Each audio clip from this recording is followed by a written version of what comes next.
quando o eu sou encontra o eu preciso. Não existe dor da alma que não encontre cura no encontro entre o eu sou e o eu preciso. Antes de começarmos a mensagem, se você ainda não é inscrito em nosso canal, inscreva-se agora, ative o sininho das notificações, deixe o seu like e ao final compartilhe esta mensagem com seus amigos e familiares preciosos. Isso ajuda a espalhar a verdade que liberta e prepara corações para o breve retorno de Cristo. O vazio que nenhuma terra pode preencher. Existe um grito oculto na humanidade, um eco profundo que não se cala, o clamor da alma por algo que transcende a matéria, por algo que vai além dos instantes passageiros.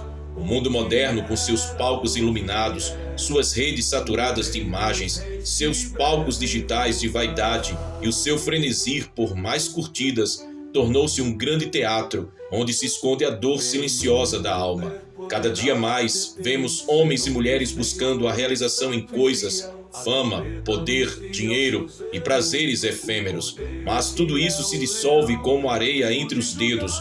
As redes sociais exibem sorrisos, mas atrás das telas há corações em pedaços. O índice de solidão, depressão e ansiedade cresce como nunca antes. Nunca estivemos tão conectados, mas, paradoxalmente, nunca estivemos tão sozinhos. Eis o grande engano: tentar preencher um vazio eterno com recursos temporários. É como derramar água num vaso quebrado. Quanto mais você tenta, mais se esvai. A busca pela felicidade fora de Deus é ilusória, utópica, um abismo mascarado de luzes coloridas. Mas aqui está a palavra que determinará o rumo desta mensagem: encontro. Porque tudo muda quando o eu preciso da humanidade se encontra com o eu sou eterno. O horror das esperanças falíveis. O profeta Jeremias já denunciava: maldito o homem que confia no homem, que faz da carne o seu braço e aparta o seu coração do Senhor. Jeremias capítulo 17, versículo 5. E quantos hoje estão construindo seus alicerces em coisas que ruem? A esperança nas riquezas é um abismo, a confiança em fama é fumaça, o prazer momentâneo é como um veneno doce que mata lentamente. O horror de viver assim não está mais no futuro, mas no presente, porque ainda que o mundo aplauda, a alma geme, ainda que a multidão celebre, o coração sangra, ainda que os aplausos ressoem, há um eco de solidão insuportável. E não é exatamente isso que temos visto? Pessoas rodeadas de multidões, mas em profundo vazio, celebridades ricas, mas presas em cárceres internos, jovens populares, mas sem paz no travesseiro, homens e mulheres em meio a conquistas, mas incapazes de suportar a madrugada. A humanidade e o abismo. Vivemos uma era em que a humanidade caminha passos largos rumo ao abismo eterno. O pecado deixou de ser vergonha para se tornar bandeira. A iniquidade deixou de ser condenada para ser celebrada. A moral foi relativizada, a vaidade foi diluída e a fé foi ridicularizada. Jesus já havia advertido: e por se multiplicar a iniquidade, o amor de muitos esfriará. Mateus capítulo 24, versículo 12. Estamos vendo isso diante dos nossos olhos. O amor pela verdade tem se esfriado, o zelo pelo sagrado tem se esfriado, o temor a Deus tem se esfriado. O mundo se embriaga com seus próprios desejos e não percebe que está sendo arrastado como gado para o matadouro da perdição eterna.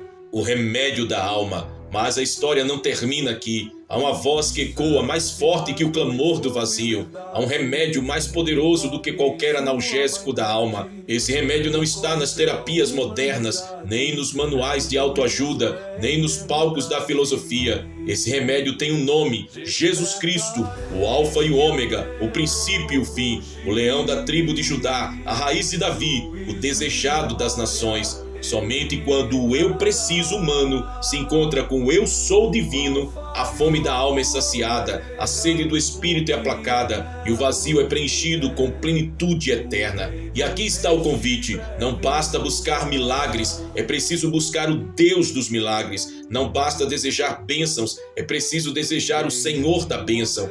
Porque milagres podem mudar circunstâncias, mas só Jesus transforma destinos eternos. As bem-aventuranças dos que creram e as maldições dos que rejeitaram. O encontro com Cristo nunca é neutro. Aquele que se depara com a luz não pode continuar vivendo na escuridão da mesma forma. O Evangelho é o divisor de águas da humanidade.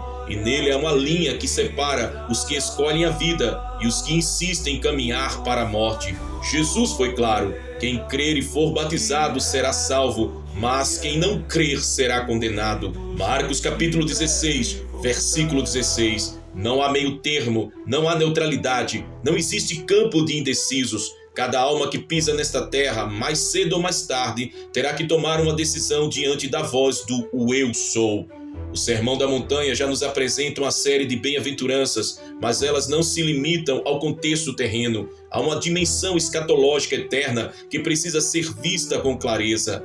Bem-aventurados os que choram, porque serão consolados. Hoje o mundo pode zombar de suas lágrimas, mas cada pranto derramado na presença de Deus é registrado no cálice do Senhor. Chegará o dia em que Ele enxugará dos olhos toda lágrima. Apocalipse capítulo 21, versículo 4.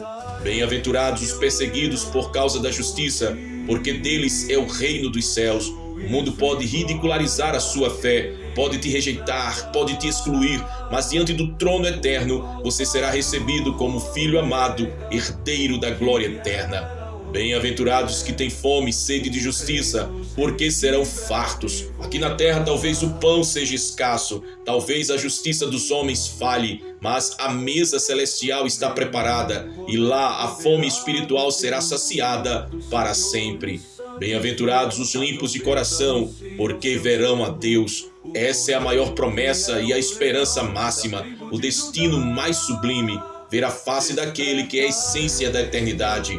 Essas bem-aventuranças são como estrelas acesas no meio da noite do fim dos tempos. Elas nos lembram que, apesar do caos, da decadência e da corrupção, há uma herança incorruptível, guardada nos céus para aqueles que foram lavados no sangue do Cordeiro. Aleluia!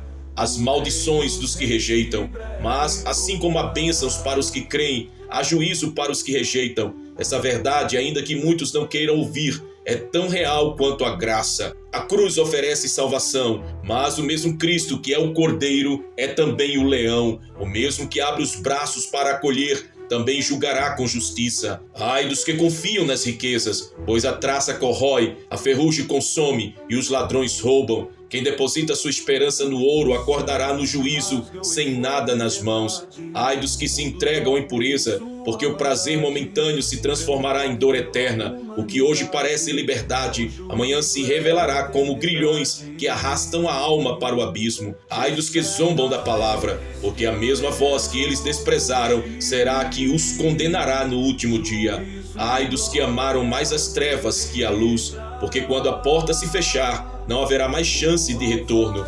É doloroso, mas é real. O destino dos que rejeitam o Cordeiro não é apenas sofrimento passageiro, mas o fogo eterno preparado para o diabo e seus anjos. Mateus capítulo 25, versículo 41. A urgência da escolha. O tempo da indecisão está acabando. O relógio profético está avançando. Cada sinal ao nosso redor aponta para o desfecho final da história da humanidade. Jesus não tardará. O Alfa e o Ômega, o início e o fim, está às portas. E diante dessa realidade, precisamos entender que não há espaço para adiamentos. Cada coração precisa decidir, ou caminhar com o Eu Sou, ou se perder no labirinto da própria vaidade.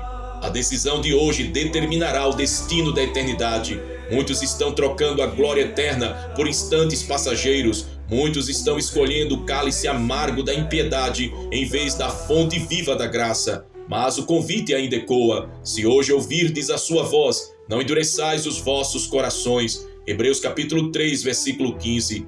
A esperança dos fiéis. Para aqueles que têm permanecido firmes, para aqueles que escolheram não se dobrar às pressões deste mundo, existe uma promessa que nunca falhará. Ser fiel até a morte e dar-te-ei a coroa da vida. Apocalipse capítulo 2, versículo 10. Esse é o selo da vitória. Essa é a marca dos remidos. Não importa se o mundo nos despreza, se as portas se fecham, se a solidão nos cerca. O Cristo ressurreto nos espera com braços abertos e nos garante que a eternidade não será de lágrimas, mas de celebração. Glória ao Cordeiro de Deus. A convicção da volta do desejado da nossa alma. Quando os profetas falaram sobre o Messias, não falavam apenas de um libertador para o presente, mas de uma esperança eterna que atravessaria os séculos e culminaria na consumação de todas as coisas. Desde o Éden, a promessa ecoa: o filho da mulher esmagaria a cabeça da serpente. Gênesis capítulo 3, versículo 15. E cada página das Escrituras aponta para aquele que viria e que virá novamente. Ele é chamado de a raiz de Davi, porque é a origem e a descendência, o começo e a continuidade, o fundamento e a consumação. Ele é o desejado de todas as nações, porque mesmo que o mundo não compreenda, só ele é capaz de responder ao clamor universal da alma humana. Desejo profundo do Espírito. A humanidade tem sede de eternidade, ainda que tente ocultar isso com distrações passageiras. Todo vazio do coração é, no fundo, um eco da eternidade perdida. Agostinho já dizia: fizeste-nos para ti, ó Deus, e inquieto está o nosso coração enquanto não repousa em ti. Esse desejo profundo é o que faz com que nenhum sucesso, nenhuma conquista, nenhum aplauso seja suficiente. A alma foi projetada para algo que não se deteriora, foi desenhada para o encontro eterno com o Criador. O remédio para a humanidade, enquanto os homens correm atrás de soluções políticas, econômicas e filosóficas, a verdade permanece. Nenhum governo humano pode curar a dor da alma, nenhum sistema pode arrancar o pecado do coração, nenhum império pode salvar da morte eterna. O remédio não é uma ideologia, não é um partido, não é uma filosofia. O remédio tem um nome, e esse nome está acima de todo nome: Jesus Cristo, o Senhor. Ele é o Cordeiro que tira o pecado do mundo. Ele é a árvore da vida que floresce no deserto da alma. Ele é a água viva que sacia a sede eterna. Ele é o pão da vida que alimenta o faminto. Ele é o bom pastor que guia as ovelhas pelos vales escuros. Ele é a porta que conduz ao lar eterno. Nenhum coração é completo sem ele, nenhum destino é seguro sem ele, nenhuma eternidade é garantida sem ele. A convicção da sua volta. Quando Jesus subiu aos céus, os anjos disseram: esse Jesus, que dentre vós foi recebido em cima no céu, há de vir, assim como para o céu o vistes ir. Atos capítulo 1, versículo 11. Eis a promessa que sustenta a fé da igreja há 2000 anos. Ele voltará. Não voltará como servo sofredor de Isaías 53, mas como o Rei dos Reis de Apocalipse 19. Não voltará coroado de espinhos, mas com diademas de glória. Não voltará montado em jumentinho, mas num cavalo branco de vitória. Não voltará para ser julgado, mas para julgar as nações com justiça. Essa é a convicção que não pode ser apagada. O mundo pode zombar, os ímpios podem ironizar, os céticos podem duvidar, mas os céus e a terra passarão e a promessa da sua volta não passará. A urgência da preparação. Cada geração foi chamada a viver em expectativa, mas esta geração em que vivemos vê sinais que nenhuma outra viu. O cumprimento das profecias, a multiplicação da ciência, a corrupção moral, o esfriamento do amor, o crescimento das guerras e rumores de guerras, tudo aponta para a iminência do retorno do rei. Não há tempo a perder. O relógio profético não vai atrasar. A trombeta soará, o céu se abrirá, o noivo virá buscar a noiva. A pergunta que ecoa para cada alma é: quando o eu sou vier, onde estará o seu eu preciso? Estará escondido em Cristo, saciado na fonte da vida, guardado sob as asas do Altíssimo? Ou estará perdido no lamaçal da incredulidade, preso nas correntes da vaidade e dos prazeres passageiros? O grito da noiva. A igreja verdadeira, a noiva que se mantém fiel, tem um único clamor: ora vem, Senhor Jesus. Apocalipse capítulo 22, versículo 20. Esse clamor é a resposta de um coração que compreendeu que nada neste mundo pode substituir a presença daquele que vem. É o brado de quem reconhece que o eu preciso encontrou descanso no eu sou. A preparação da noiva é a santidade, o azeite nas lâmpadas, a vigilância constante. Aquele que tem ouvidos para ouvir precisa despertar, porque o encontro é iminente. O clamor de amor do eu sou pelos que têm sede. Ao longo desta mensagem vimos a realidade dolorosa do mundo, o vazio existencial, a ilusão das riquezas e prazeres, a solidão que cresce em meio às multidões e a marcha acelerada da humanidade rumo ao abismo eterno. Também vimos o remédio, o encontro entre o eu preciso humano e o eu sou eterno. Mas agora precisamos enxergar ainda algo mais profundo. Não é apenas o homem que deseja Deus, é Deus que deseja o homem. o amor que chama. Em toda a Escritura vemos um Deus que não apenas cria, mas que busca, que chama, que se inclina. Ele se apresenta como pai, como pastor, como amigo, como noivo. O eu sou não é um conceito distante, não é uma força fria do universo. Ele é um Deus que ama, que sente, que anseia. O coração de Jesus pulsa por aqueles que ainda estão perdidos. O seu olhar se volta para os que estão cansados e sobrecarregados. O seu desejo é reunir, restaurar e salvar. Foi ele quem disse: vinde a mim todos os que estáis cansados e oprimidos, e eu vos aliviarei. Mateus capítulo 11, versículo 28. Foi ele quem chorou sobre Jerusalém, dizendo: quantas vezes quis eu ajuntar os teus filhos, como a galinha junta os seus pintos debaixo das asas, e tu não quiseste. Mateus capítulo 23, versículo 37. E é ele quem hoje diz: eis que estou à porta e bato. Se alguém ouvir a minha voz e abrir a porta, entrarei em sua casa e com ele cearei, e ele comigo. Apocalipse capítulo 3, versículo 20. O horror da rejeição. Quão terrível será para aqueles que rejeitaram esse amor. Não haverá dor maior do que ouvir um dia: apartai-vos de mim, malditos, para o fogo eterno. Mateus capítulo 25, versículo 41. Esse é o clímax do horror da rejeição. Não apenas a condenação eterna, mas a perda de um amor que esteve disponível, de braços abertos, e foi desprezado. O triunfo dos fiéis. Mas para os que creram, para os que permaneceram firmes, para os que mantiveram suas lâmpadas acesas, haverá uma festa eterna. O livro de Apocalipse descreve as bodas do Cordeiro, o grande encontro da noiva com o noivo. Será o momento em que todo o eu preciso finalmente se consumará no eu sou. Ali não haverá lágrimas, nem dor, nem noite. Ali não haverá medo, nem solidão, nem morte. Ali só haverá plenitude, alegria e adoração. Ali veremos aquele que a nossa alma sempre desejou. Aleluia! Esta mensagem, mais do que uma reflexão, é um convite eterno. Se você ainda está buscando felicidade em lugares errados, se ainda tem tentado saciar a sua sede em fontes secas, hoje é o dia de voltar-se para a fonte da vida. O tempo está se esgotando, os sinais estão diante de nós, a trombeta está prestes a soar, e a pergunta ecoa como flecha ao coração: quando o eu sou vier, o seu eu preciso estará pronto para encontrá-lo? Pai, aqueles que me deste, quero que onde eu estiver, também eles estejam comigo, para que vejam a minha glória que me deste, porque tu me amaste antes da fundação do mundo. João capítulo 17, versículo 24. Aqui encerramos esta mensagem: quando o eu sou encontra o eu preciso. Então isso é um apelo à alma, um convite à entrega, um anúncio profético da esperança eterna. Então, Maranata, ora vem, Senhor Jesus, que esse seja o lema, o tema do seu coração.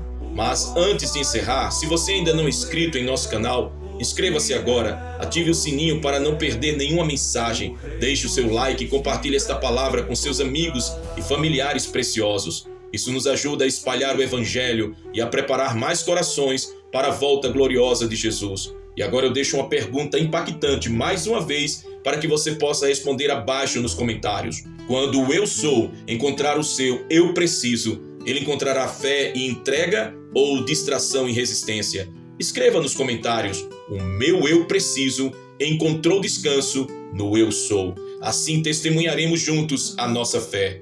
E receba esta bênção apostólica sobre a sua vida. Que a graça do Senhor Jesus Cristo, o amor de Deus o Pai e a comunhão do Espírito Santo estejam sobre você, sobre sua casa e sua família, hoje e para sempre. Que o eu sou seja a resposta para todo o seu eu preciso e que você viva preparado para o grande encontro com o Rei dos Reis. Amém. Maranata, ora vem, Senhor Jesus. Que Deus te abençoe. Muitos gritam, é tarde demais. Desperta, desperta. O tempo se esvai como areia na mão. Levanta, levanta. Cristo te chama da escuridão. Os sinais clamam a fé, se esfria, o inferno avança, a terra ardia. Consagração não se compra, nem se negocia na hora da prova. espírito geme, a voz clama: arrependei-vos, a hora é já. Não adianta correr quando o céu fechar, o tempo da graça vai se findar.